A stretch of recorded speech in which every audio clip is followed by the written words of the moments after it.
আলাইকুম ওয়া রাহমাতুল্লাহ। আমি সালাম দিছি কিন্তু আপনারা। আসসালামু আলাইকুম ওয়া রাহমাতুল্লাহ। সবাই কেমন আছেন? কি ঠান্ডা ধরে লইছে?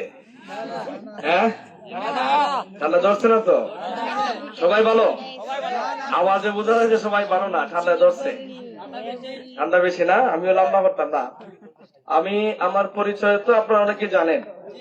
আমি রায়হান উদ্দিন, আমার বাড়ি ইনাতাবাদ। আমি আবুলুদুরের ছেলে। আমার অনেক আত্মীয় স্বজন কিন্তু এখানে আছেন। এই তো হ্যাঁ, অনেকে আমার আত্মীয়, অনেকে বিভিন্ন ভাবে। বাংলাদেশ ইসলামী ছাত্র শিবির সোনারগাঁ উপজেলা কর্তৃক আয়োজিত আজকের এই 54তম বিজয় দিবস উপলক্ষে বাংলাদেশ স্বাধীন হয়েছে কয় বছর হয়েছে? 54 বছর। কয় বছর? এই 54তম বিজয় দিবস উপলক্ষে আজকের এই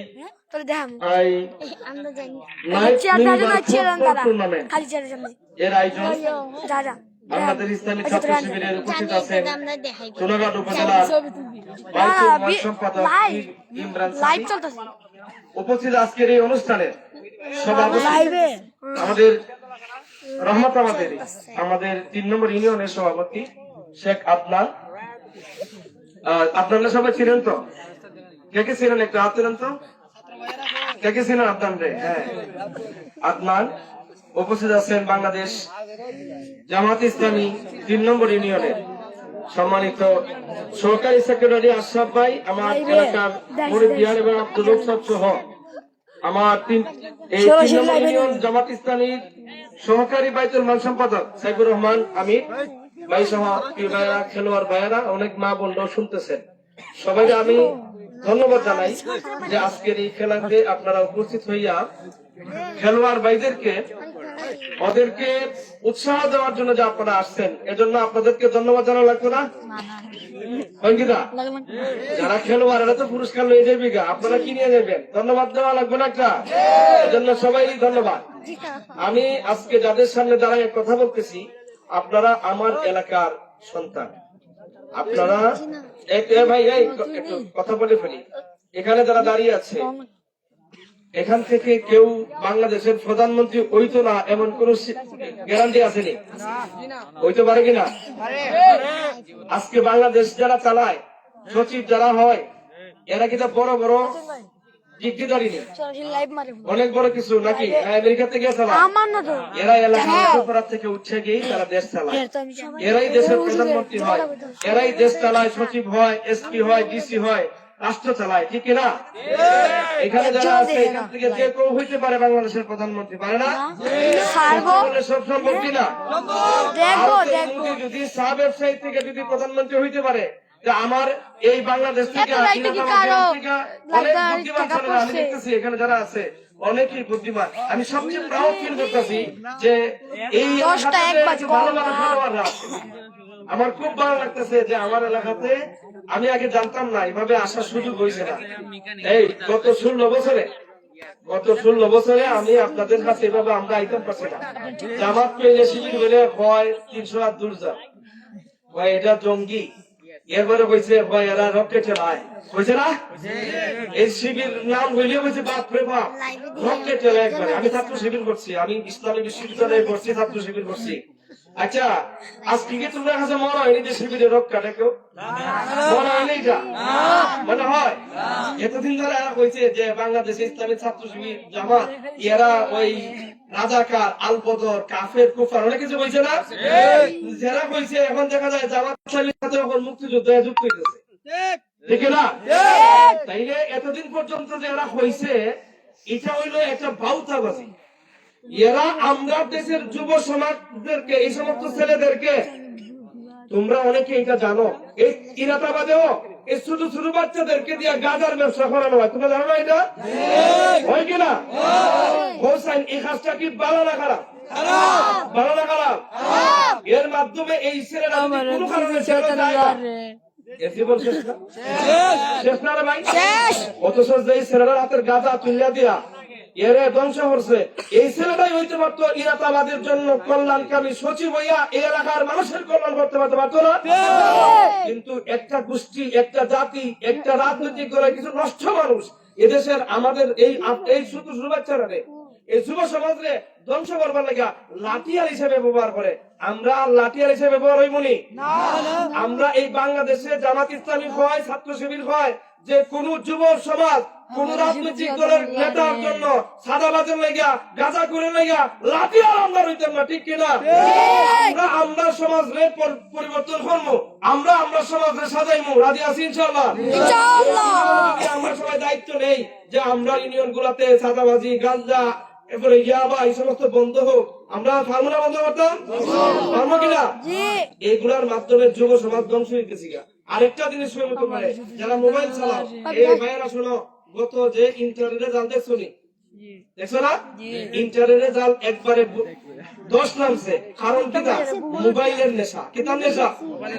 আমি তাদের দিকে তাকাইতেছি, এখানে প্রায় দেখতেছি যে যারা ছাত্র অনেকেরই যাদের চোখে মুখে হয় যে তোমরা এই দেশের নেতৃত্ব দেওয়ার মতো ক্ষমতা তোমরা আছে না? এই ক্ষমতা নষ্ট করতাম নাকি আরো বাড়াইতাম? নষ্ট করতাম না বাড়াইতাম? বাড়াইতে হইলে মোবাইল চালানি কমাই নিবাই, খারাপ লোকের সঙ্গে ছেড়ে দিবাই, ভালো মানুষের সাথে যাইবাই, দেখবা তোমার জীবন উন্নত হইব, তুমি লেখাপড়ার দিকে আগাইতে পারবাই। যারা ব্যবসা বাণিজ্য করো, ভালো মানুষের সাথ ধরলে ভালো হইতে পারবাই। ওই সৎসঙ্গে স্বর্গে বাস, অসৎ সঙ্গে কিনা সর্বনাশ। সর্বনাশ মাননি তোমরা? সর্বনাশ খালি সর্বনাশ না, গোটা জীবন শেষ হয়ে জায়গা, গোটা জীবন জায়গা। আজকে দেখো কয়েকদিন আগে এই যে হাদিরে মারছে যে খুনিটায়, তার নাম ফয়সল, এ যে একটা হাম করলো টেকা হাইয়া, আরেকজন লাঠিয়ালদের মানে গুলাম হইয়া টেকা হাইয়া হামটা করছে, এর জীবন শেষ না? ও শেষ না নি? জনগণের পাইনি বিশ্বাস নিব না। এখন মারার ফলে বুঝছে হাই দিয়ে আমি কিতা করলাম, এর আগে বুঝে না। একটা টেকা দেওয়া হয় যা কিশোর গ্যাংয়ের খাম, টেকাটা ঢুকাই দেয় বিক্রি দেয়া, আমি তো যা আছে সব দিব। আমি জেলে ঢুকার পরে এখন দেখা যায় নেতাও নাই খেতাও নাই, ওই যে গরিবের বুড়া ইই মরছে, আর নেতার ঘরে নেতা আমাদের তুলাই পাওয়া যায় না, ঠিক কিনা? আমি আমার নেতা আমাদের ছেলেদেরকে বলবো, এই বাংলাদেশে কোন নেতা কোন অন্যায়কারী কোন জুলুমবাদের সাথে আমাদের দেওয়া দরকার আছে নি? আমরা নিজে কাজ করব। বাংলাদেশ ইসলামী ছাত্র শিবির জামাত ইসলামী চায় এদেশে একটা স্বনির্ভর মানুষের জন্য উর্বর একটা রাষ্ট্র, এটা এই রাষ্ট্রটাকে সোনার বাংলা বানাইতো। এটা বানাইতে চায় সোনার বাংলা। কিটা বানাইতে চায় ভাই? সোনার বাংলা। মানুষকে যেন খাজের লেগে তুকে যায় না, যুবকটা যেন খাজের লেগে তুকে যায় না, খাস তারে তুকে যাইতো। তোমরা একটা উৎসাহ দেওয়া হয়। এই এলাকাবাদ থেকে আমি আজকে সোনাইঘাট একটা মাদ্রাসার সুপার, আমি একটা ছোট পদ একটা মাদ্রাসার প্রিন্সিপাল হয়েছে, আমার বাড়ি গেল ইলাহাবাদ। এভাবে আরো বড় বড় জায়গায় আমরা এই লোকগুলো আছে না? আছে কিনা? রহমতাবাদ ইলাহাবাদ সোনাইঘাট মিলাইয়া আমরা প্রায় অনেক কয়েকজন সচিব হয়ে আছে এই সোনাইঘাট উপজেলার, যারা সচিব, যারা দেশ চালাইতেছে। আচ্ছা হোক, এখান থেকে সচিব হওয়ার মতো কেউ নাই? আছে কিনা? একটু হাত তোলা দাও দেখি। মাত্র তুলা বাকিরা সচিব হইতে না, সচিব কেন হইতে? হ্যাঁ, আমরা মনে লালন করতাম, আমরা শোনো, আমরা এটা মনে লালন করতাম যে অর্থনীতি টেকা কোনো সমস্যা না। এই আমরা কিছু বাগানো শেষ করে নেব কথা না, বাগানো গেছিলাম, বাগানো গিয়া দেখি বাগানের শ্রমিক, বাগানের লেবাররে আমরা আগে গিনা করতাম, অনেকে গিনা হতো না? সন্ডিসরফ দিয়া দেখি 3টা বাগানের ছেলে যারা যার বাপ এরা আমরা বাড়িতে কাম করে, এরাও মোটামুটি বিশ্ববিদ্যালয়ে পড়ে। এরা মোটামুটি বই পড়ে চট্টগ্রাম ঢাকা বিশ্ববিদ্যালয়।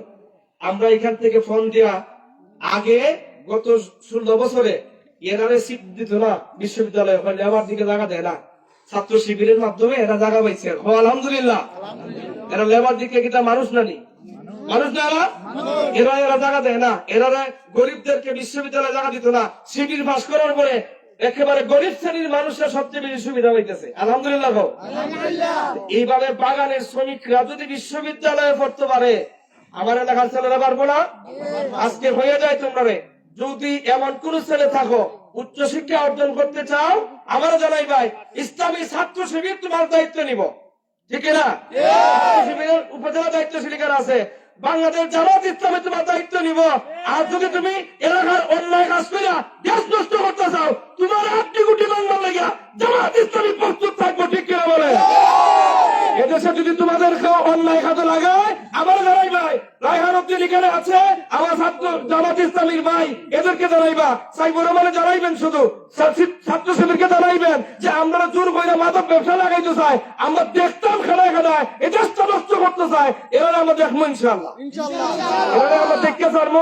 ধন্যবাদ জানাই যারা এই আয়োজন করেছেন, ছাত্র শিবিরের ধন্যবাদ জানাই, চুরাউন উপজেলার এলাকাবাসীদের ধন্যবাদ জানাইয়া সবার কল্যাণ কামনা করিয়া খেলোয়াড় ভাইদেরকে আমি কইমু, ছাত্র শিবিরের যিনি দায়িত্বশীল আসছেন উপজেলার ছাত্র শিবিরের বাইতুল মান সম্পাদক মেধাবী ছাত্র ইমরান সাদি ভাই, যে টিমটা এখানে সেরা হয়েছে, এইভাবে আজকে আবার ওই ইয়েতে সুন্দর ঘুরে খেলা চলতেছে সারা উপজেলায়, এই টিম গুলা নিয়ে আপনারা চিন্তা করবা, এরা যেন সামনে আগায়, যত ধরনের সহযোগিতা লাগে ইনশাল্লাহ আমি এই টিমের ভাইদের জন্য সামনে আমরা এই জামাত ইসলামের প্রতি আমরা চেষ্টা করবো ইনশাল্লাহ।